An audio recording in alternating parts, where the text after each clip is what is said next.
মায়ের হাতে বানানো সজনে ডাঁটা আলুর ঝোল খাবো আজ। সব থেকে প্রথমে মা কড়াইতে দিচ্ছে সর্ষের তেল পরিমাণ মতো। খুব বেশি একটা রিচ হবে না, এটা একটু পাতলা ঝোল হবে। আর এখানে আমি ডাঁটা আলু কেটে নিয়েছি আর 4টে টমেটো দেবো।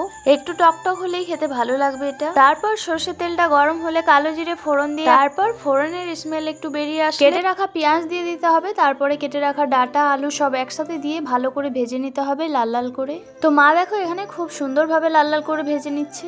আর এইরকম ডাঁটা আলুর ঝোল খেতে কে কি ভালোবাসো এই সিজনটাতে অবশ্যই কমেন্ট করে জানিও। গরম ভাতে এরকম ডাঁটা আলুর ঝোল খেতে আমার তো খুবই ভালো লাগে। এবার এখানে মা দিয়ে দিচ্ছে আদা রসুন বাটা। তারপর আবারও একটু ভালো করে নাড়াচাড়া করে মিশিয়ে নিচ্ছে, মানে কষাতে হবে মশলাটা। তারপরে এখানে হালকা করে জিরের গুঁড়ো, ধনের গুঁড়ো আর পরিমাণ মতো এখানে মানে স্বাদ মতো লবণ দিতে হবে। আর সামান্য একটু পানি দিয়ে ভালো করে মশলাগুলোকে সব একসাথে এবার কষিয়ে নিতে হবে।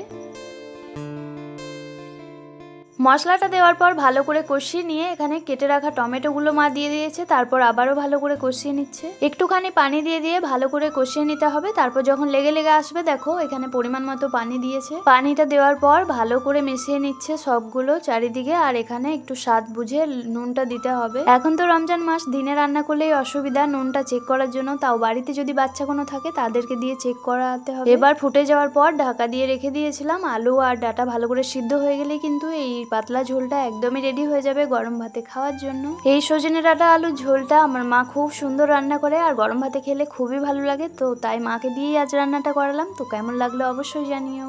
আল্লাহ হাফিজ।